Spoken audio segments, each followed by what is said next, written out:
첫 번째 연예계 이슈 바로 운명 데칼코마니 결혼입니다. 정말 이 두 사람의 연애와 결혼이 너무나도 복붙한 것처럼 비슷해서 이 두 분의 운명의 연결고리 한번 파헤쳐봤습니다.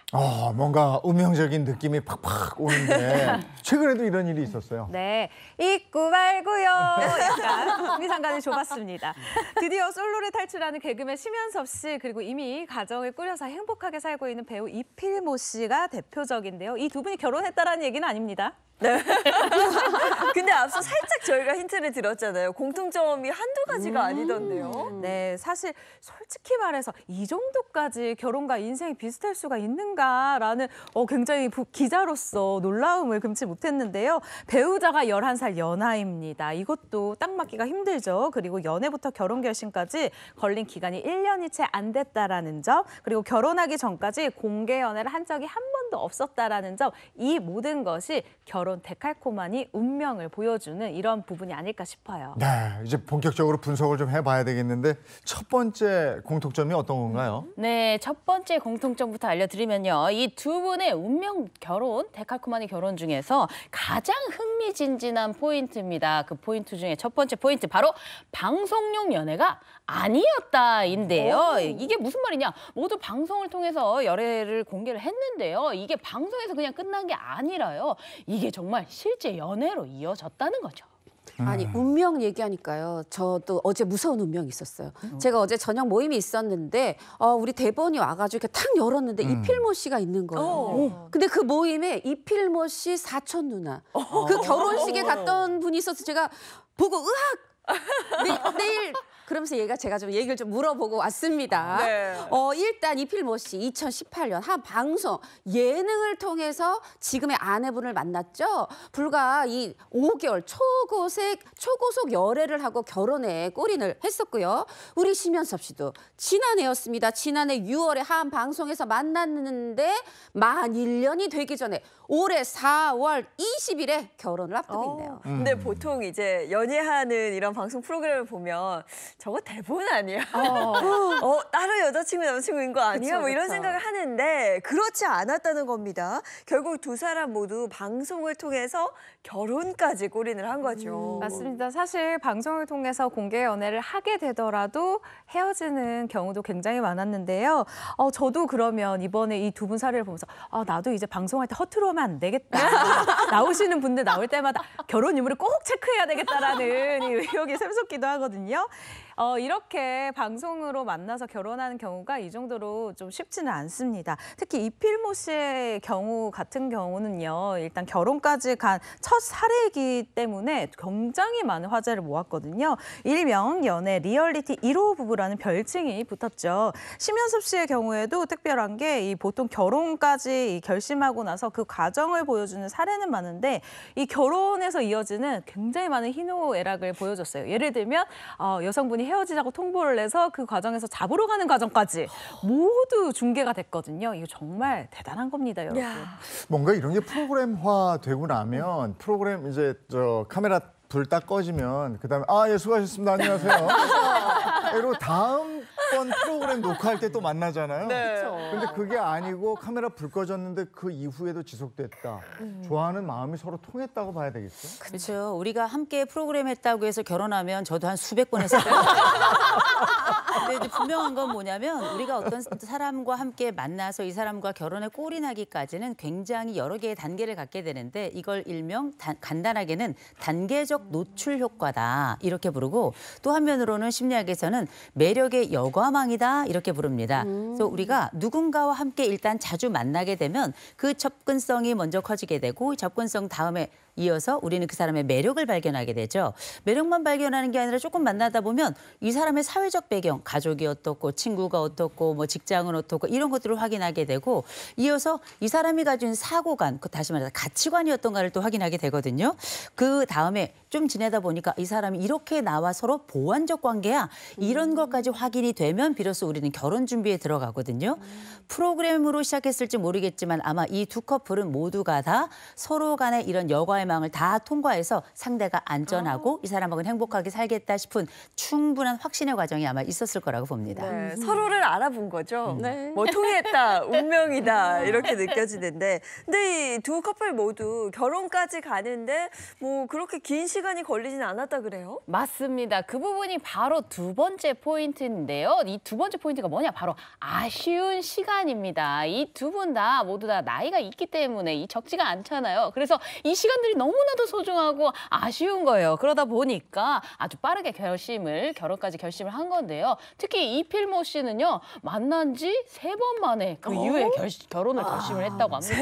3번 만난 이후에 동반자임이 확인이 됐다, 확신을 갖게 됐다. 네. 야, 이건 뭐 정말 운명 아닙니까? 운명이죠. 3번을 만나고 결혼을 결정했다. 운명이고 이 필모 씨 얼굴에서도 보지만 저는 이게 순수해서 가능하다고 생각이 들어요. 순수해서 예능도 찐으로 받아들이고 상대도 진심으로 보고 사실 이제 제가 집안 분들을 아는데 집안 분들이 다 좀 순하고 착해요. 사실 이필모 씨가요, 그때 이 예능을 할 때가 나이가 44살이었거든요. 그런데 그때까지 사실 결혼할 생각을 별로 하지 않아서 온 집안이 걱정하고 있었대요. 왜 이렇게 멀쩡히 생가지고 결혼할 생각을 안 해 했는데 그 예능을 딱 보고 이제 운명을 만난 거죠. 그때 이필모 씨가 이렇게 얘기를 했습니다.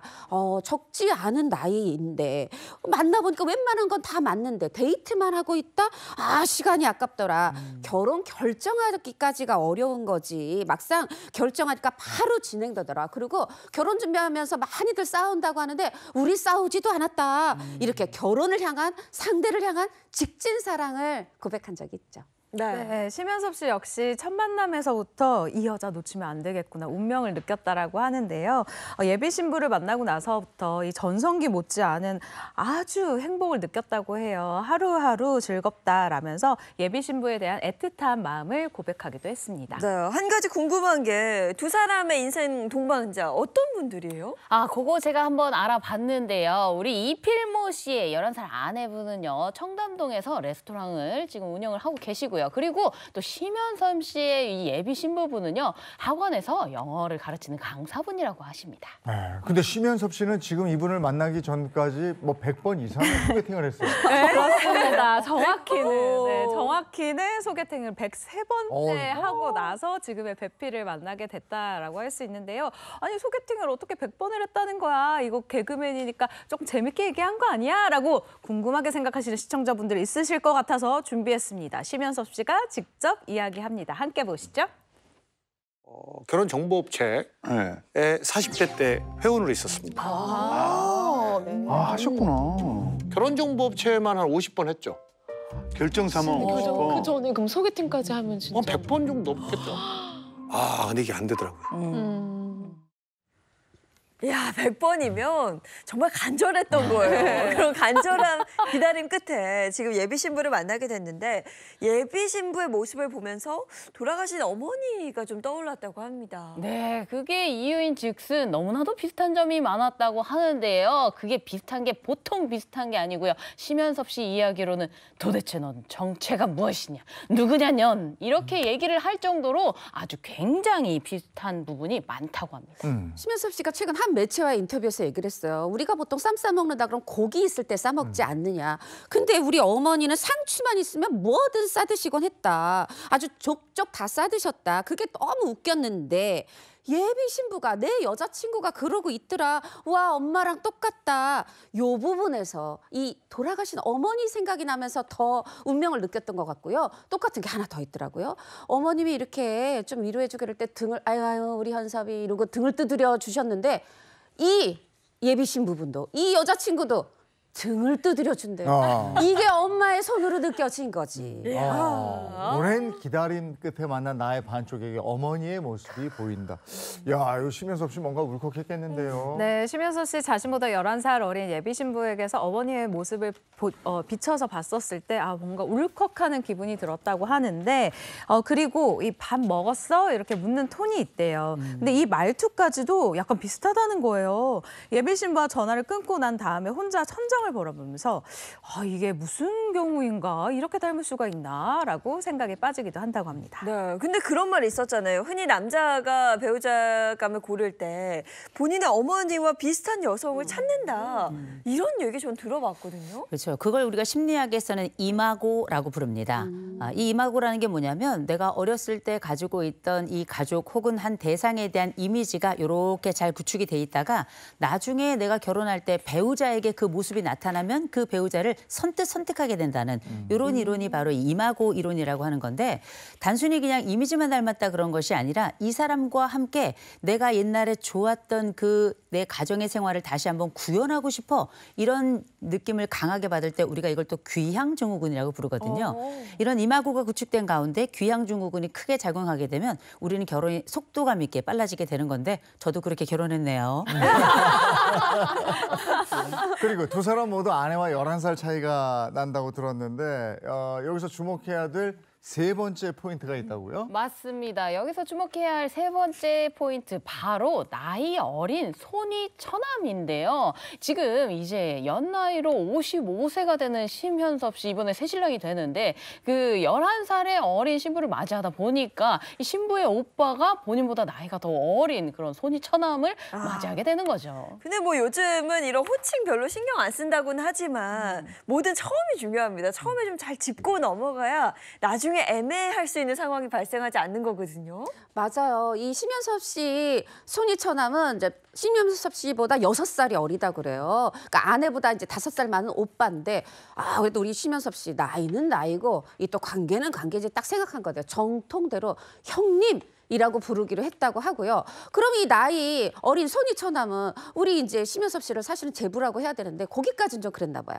그래서 스타 아닙니까? 스타. 그래서 센스 있게 심스타 이렇게 부르고 있다고 하네요. 심스타. 이건 평범한 호칭은 아닌 것 같은데 이렇게 부르는 이유가 있을까요? 사실 심현섭 씨의 손이처남이 속으로 굉장히 고민이 많았었던 것 같아요. 이 호칭에 대해서. 왜냐면 이렇게 얘기를 하는데요. 호칭 그게 참 애매하다. 내 지인들한테 물어봤더니 이 호칭은 원래 서방이다라고 얘기를 해줬는데 아직 결혼 안 한 사이니까 서방, 심서방 이렇게 부르기가 굉장히 애매하다는 거예요. 그래서 우리 집에 스타가 들어왔다. 그렇게 개인적인 팬심을 더해서 심스타라고 부르기로 확정을 했다고 합니다. 네, 근데 이렇게 가족들이 센스가 넘치면 보나마나 앞으로 더 잘 사시겠네요. 결혼 진심으로 축하드립니다.